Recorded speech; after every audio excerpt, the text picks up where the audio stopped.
So, here's the real question. How do dentists like you, who aren't willing to let insurance dictate how you will run your practice, who want to create incredibly profitable practices without sacrificing your time or sanity, how do you create the strategies to ensure your practice not only survives, but thrives in the 21st century? That's the blaring question, and Dr. Steve Schlintz is here to provide the answers. Welcome to Dental Practice Freedom Radio.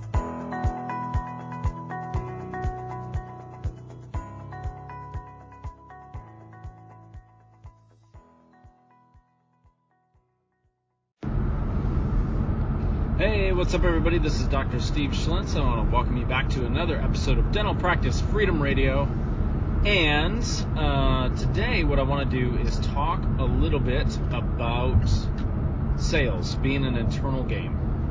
And I'm going to piggyback a little bit on the last episode when I talked a lot about hidden objections and reasons, why people move forward or don't move forward and how to uncover those.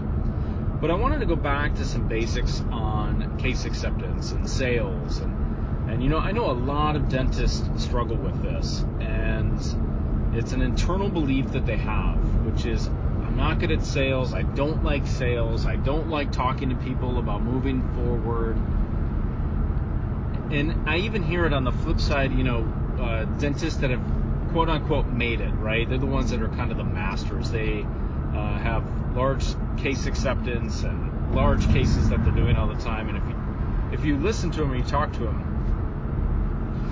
I agree with what they say sometimes, because this is a very common thing. I don't sell dentistry anymore. They want it, they don't want it, I don't care. I agree that they're not quote unquote having a traditional sale, but make no mistake, they're still selling, right? They're selling what their dentistry is going to do for a patient. And then they give that patient a choice. So I don't really buy that they aren't selling it.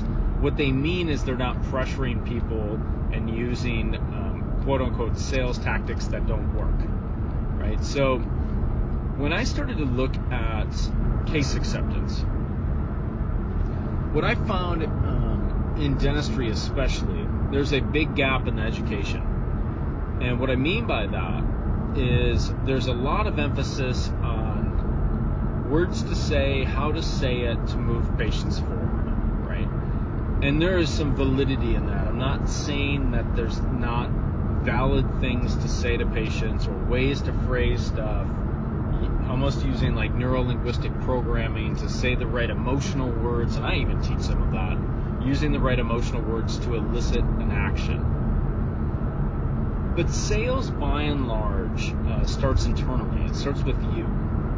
And so if you're struggling with case acceptance, the number one thing you actually need to work on is your view of sales and your self-image. Because until you change your view of sales and your self-image, nothing will have a lasting change. And I'll tell you a really good example. One of my favorite books and one of my favorite concepts is psychocybernetics and this idea of an inner self-image, almost like a thermostat or an automatic pilot on a plane. And when doctors come to me and they want to work on case acceptance, if they only focus on outward behavior, right? Things they're going to say to patients, how they're going to change some of the process of what they do, but they don't work internally as well, and they don't change their image about their practice, themselves, their view as salespeople, understanding the value of what they do, believing in what they do, being 110% sold on themselves and their dentistry, they're going to have problems. And even if they get a short-term bump in results, they change some things up, and all of a sudden more patients are saying yes, and like, this is amazing. But they don't change the internal image.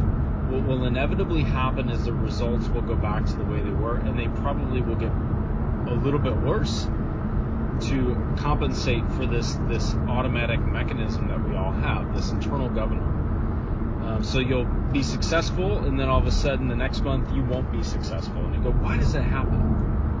And the reason that happens is because we all have a set point at how we view ourselves as dentists, salespeople, educators, teachers, communicators, and that internal image will drive your success more or cause more failure than anything else.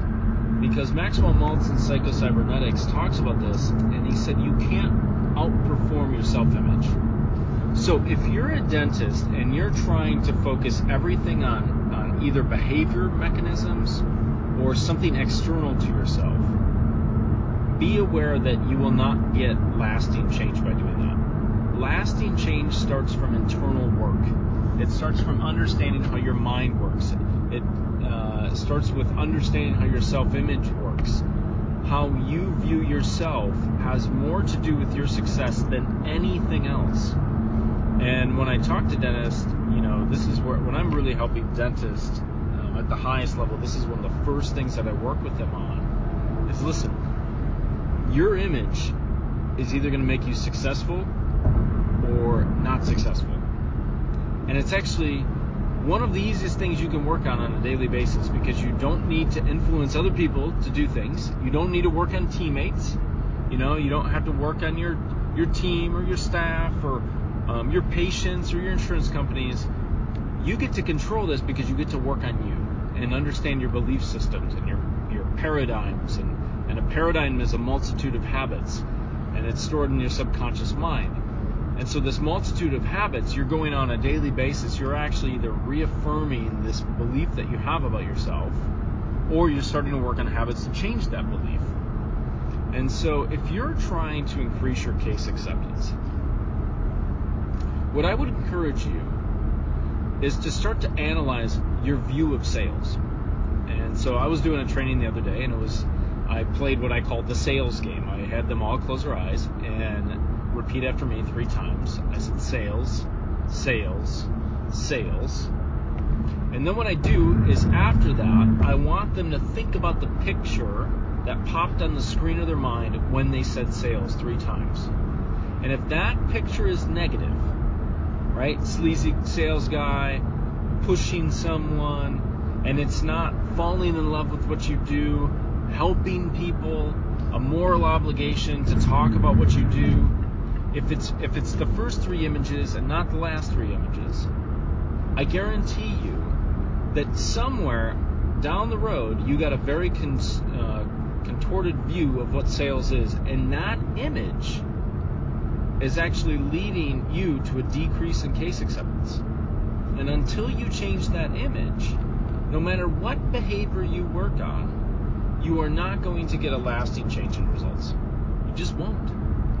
You might go months and everything's great, but eventually that governor kicks in, that automatic success or failure mechanism kicks in, and pretty soon you're right back to where you were. And so I really encourage you, if you're struggling with case acceptance, you have to start internally. You have to really understand how your self-image plays in. That's what I've spent so much time on, because I was listening to a book today, Zero Resistance Selling. It was all self-image work, and it's the fastest way to grow. It really is. This self-image you have is so powerful. It is so powerful. And the most successful people I know when it comes to sales, I'm not just talking dentists, but I'm talking about salespeople and the cream of the top, their self-image is so consistent with them being successful at sales. It's unbelievable. It's the number one thing they all work on. And so I encourage you guys to start looking at your own self-image, how you view yourself, how you view your sales skills. And if it's negative on the inside, and you internalize that idea and you emotionalize that idea, your results are going to just be a reflection of that. So if your results aren't where you need to go, you need to start internally. You really need to analyze, is this image that I'm holding of my practice and case acceptance actually helping me or hurting me in terms of getting the results that I want? So hopefully you got value out of this one. Thank you guys so much for listening. I love listening to your reviews and the ratings. If you could go to iTunes and rate this, 5 stars preferably, but if you don't like it and it's not 5 stars to you, you can rate it whenever you want. But it would be greatly appreciated for me. It helps me get the word out. It helps me continue to do this and create value for everybody. If you ever want to reach out to me directly, you can send an email either to admin@mountainskycoaching.com or go to the link in the description of this episode and always have a chance to work with me. I love working with driven dentists. I love working with entrepreneurs as well, and really helping you guys get where you want to go so that you can change the world. So you guys take care. Have a great evening, morning, whenever you're listening to this, and I'll see you at the next episode. Thank you so much for listening to this episode on Dental Practice Freedom Radio with Dr. Steve Schlitz. We'll see you on the next episode.